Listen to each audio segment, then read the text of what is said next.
वालेकुम 10th class. आज आपका नेक्स्ट लेक्चर है केमिस्ट्री का, पेज नंबर 12 पर। टॉपिक है importance of equilibrium constant. Equilibrium constant हमारे लिए हमें क्या क्या इन्फॉर्मेशन देता है अबाउट अ केमिकल रिएक्शन, हम उसको कैसे यूज़ कर सकते हैं, हमारे लिए कैसे यूज़फुल है, हमने ये देखना है आज। तो हम दो तरीके देखेंगे कि equilibrium constant will help us, equilibrium constant value will help us in predicting the direction of a specific reaction. जो रिएक्शन हम रन करना चाह रहे हैं, हम रन कर रहे हैं उसको, एक्चुअली उसको परफॉर्म कर रहे हैं, तो उसकी केसी वैल्यू से हम ये फाइंड कर सकते हैं कि वो रिएक्शन जिस टाइम पे हमने उस रिएक्शन को चेक किया या किसी भी टाइम पे, सपोज कि एक रिएक्शन हमने A plus B will produce product, ठीक है। तो ये सपोज ये हमारा रिएक्शन है जो एक्चुअली रन हो रहा है, इस टाइम पे अभी हो रहा है हमारे पास लैब में। तो हम देखना चाह रहे हैं कि इस रिएक्शन में फॉरवर्ड रिएक्शन इस टाइम पे चल रहा होगा या रिवर्स रिएक्शन चल रहा होगा, आइदर इसमें हो ही क्या रहा है, हम ये अगर फाइंड करना चाहें तो इस पर्टिकुलर रिएक्शन की केसी वैल्यू हमें प्रिडिक्ट कर सकती है कि either the reaction running at a particular time is forward और रिवर्स, ठीक है। और एक और भी तरह से हमें केसी वैल्यू हेल्प करती है। By knowing the KC value of a particular reaction हम ये फाइंड कर सकते हैं कि that reaction will produce good yield of product और बैड यील्ड ऑफ प्रोडक्ट। कि वो हमें, अगर हम वो रिएक्शन रन करें, वो रिएक्शन हम अपने किसी पर्पस के लिए यूज़ करना चाहें, तो उस रिएक्शन से हमें प्रोडक्ट की वैल्यू अच्छी मिल सकती है, इकोनॉमिकली मिल सकती है, या वो रिएक्शन फ्लॉप होगा हमारे लिए, वो रिएक्शन हम ना रन करें अगर हम प्रोडक्ट की अच्छी यील्ड लेना चाह रहे हैं तो, ठीक है। तो हम ये दो तरीके देखेंगे। पहले हम देखते हैं कि हाउ किसी value will predict the direction of a specific reaction. Suppose करें कि हम हाइड्रोजन एंड आयोडीन गैस को रिएक्ट करवा रहे हैं at particular temperature, it will produce hydrogen iodide, ठीक। और इस रिएक्शन, हर रिएक्शन की, मैंने आपको बताया था कि हर पर्टिकुलर रिएक्शन की एक स्पेसिफिक केसी वैल्यू होती है जो कि स्टैंडर्ड होती है, या फिर आप उसे कह सकते हो कि यूनिवर्सल होती है, कांस्टेंट होती है, वो कभी चेंज नहीं होती। Whenever these two reaction will allow to react at particular conditions, तो यही इक्विलिब्रियम स्टैब्लिश होगा और यही केसी वैल्यू इसकी हमेशा आएगी after the establishment of equilibrium, ठीक है। तो ये एक रिएक्शन है जो हम एक्चुअली, सपोज कि एक साइंटिस्ट इसको अभी एक्चुअली अपनी लैब में परफॉर्म कर रहा है। हाइड्रोजन और आयोडीन गैस को उसने मिक्स किया है, he allowed them to react with each other, और अभी उसे कुछ टाइम लग रहा है, या उसे क्या पता कि रिएक्टेंट प्रोडक्ट्स कितने बन चुके हैं, रिएक्टेंट कितने % यूज़ हो चुके हैं, ठीक। तो अगर ये चीज़ चेक करनी है कि इस टाइम रिएक्शन मिक्सचर में हो क्या रहा है, तो एक हम इसकी जो भी कॉन्सेंट्रेशन होंगी, सपोज कि हमने after the start of reaction, हमने 5 मिनट्स के बाद, when time is equals to 5 minutes, suppose करें हमने 5 मिनट्स के बाद इस रिएक्शन मिक्सचर में से एक सैंपल लिया है, और अब हम उसको एनालाइज कर रहे हैं कि उसमें कितनी अमाउंट है हाइड्रोजन की, कितनी अमाउंट है आयोडीन की, और कितनी अमाउंट है हाइड्रोजन आयोडाइड की, ठीक। तो हमें उसकी कॉन्सेंट्रेशंस पता चल जाएंगी और हम उसे केसी वाले एक्सप्रेशन में पुट करेंगे, ठीक है। तो मैं यहाँ पे एक्सप्रेशन लिखती हूँ पहले। Hydrogen iodide is product here, और हमें उसका स्क्वायर लेना है, ठीक है, क्योंकि उसके 2 मोल्स प्रोड्यूस होते हैं। ऐसे ही रिएक्टेंट्स हाइड्रोजन एंड आयोडीन, ठीक है। तो अब इसकी अमाउंट जो भी होगी हम पुट करेंगे इस केसी एक्सप्रेशन में। सपोज करें कि हाइड्रोजन आयोडाइड के 2 मोल्स पर डेसीमीटर क्यूब है, और हम इसका स्क्वायर ले लेंगे। सपोज हाइड्रोजन की 2 है एंड आयोडीन भी 2, ये मैंने सपोज वैल्यूज़ ली हैं, ठीक। कोई भी आपको कॉन्सेंट्रेशन इसकी गिवन होगी, ठीक है।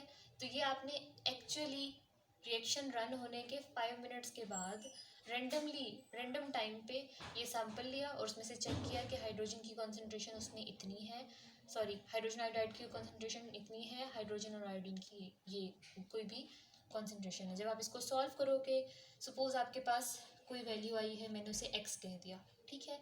तो वो उस टाइम पर इक्विलिब्रियम इस्टेब्लिश हो चुका है इस रिएक्शन में या नहीं, या इक्विलिब्रियम से वैल्यू, ये रिएक्शन इक्विलिब्रियम से आगे जा चुका है या पीछे, अभी इक्विलिब्रियम में इस्टेब्लिश होना है या अभी इक्विलिब्रियम इस्टेब्लिश होकर गुजर चुकी है वो कंडीशन।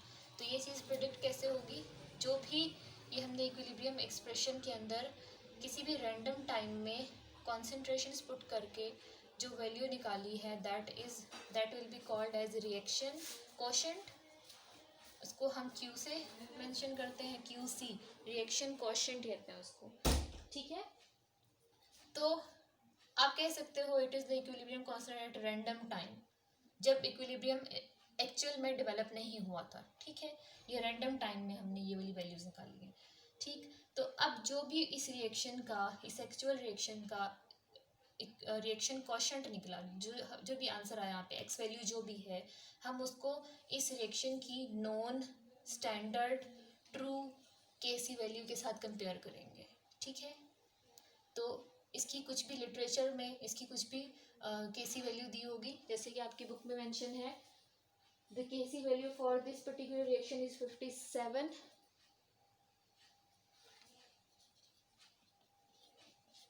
ठीक। तो ये कौन सी वैल्यू है कि इसी रिएक्शन में जब डायनेमिक इक्विलिब्रियम एस्टेब्लिश हो चुका होगा, फॉरवर्ड रिएक्शन और रिवर्स रिएक्शन बिल्कुल इक्वल रेट पर रन कर रहे होंगे, इसकी अमाउंट और इन दोनों की अमाउंट बिल्कुल इक्वल होंगी, ठीक है।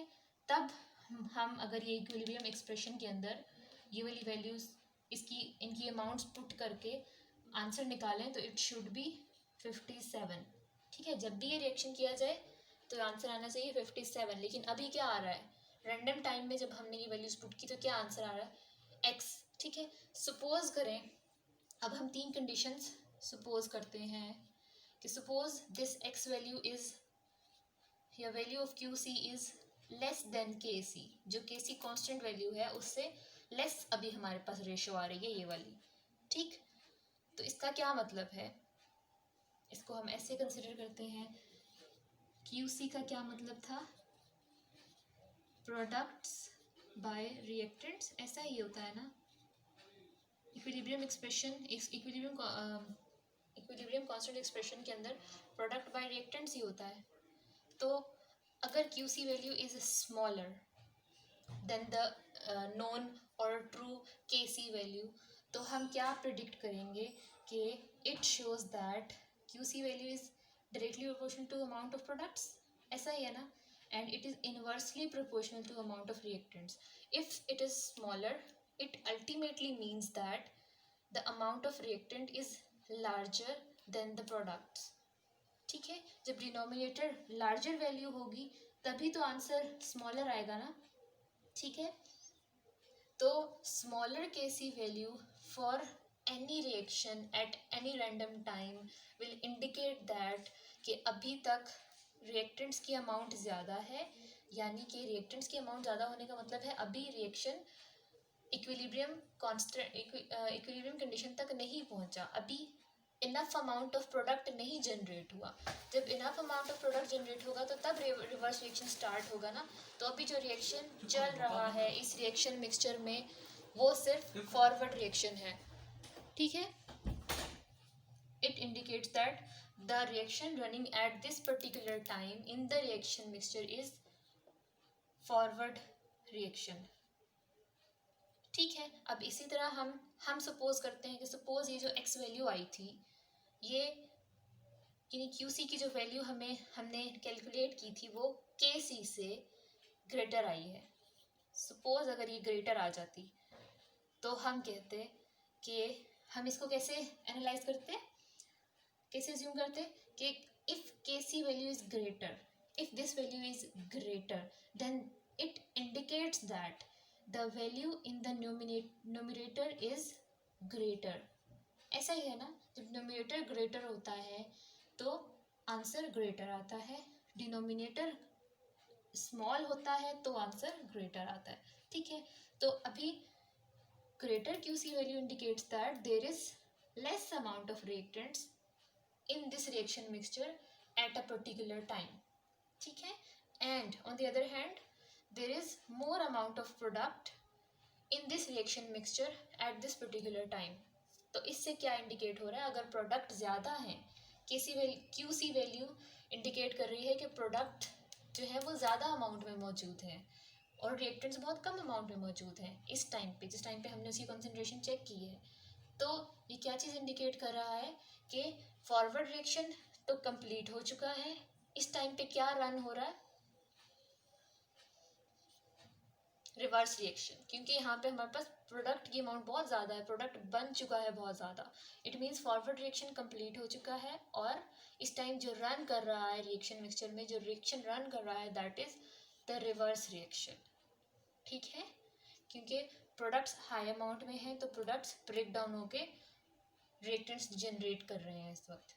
अब रिएक्टेंट्स लेस अमाउंट में हैं तो वो प्रोडक्ट की तरफ नहीं मूव करेंगे, रिवर्स रिएक्शन चलेगा। ठीक है, तो greater QC value than KC predicts that the reaction running in this reaction mixture is reverse reaction। ठीक है, at this particular time। अब एक और कंडीशन हो सकती है कि if QC value is exactly equal to the KC value, जितना उसका इक्विलिब्रियम कांस्टेंट हुआ करता है इस रिएक्शन के लिए,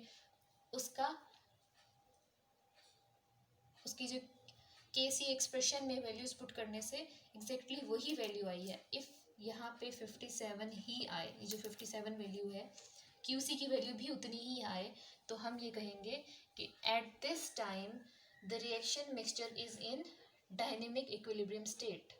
इस टाइम पे जो रिएक्शन रन कर रहे हैं that is 50% forward reaction and 50% reverse reaction. ठीक है, the reaction is in equilibrium state, equilibrium establish हो चुका है। ठीक है, तो how QC value of a reaction can predict the direction of a reaction which is actually running at a particular time.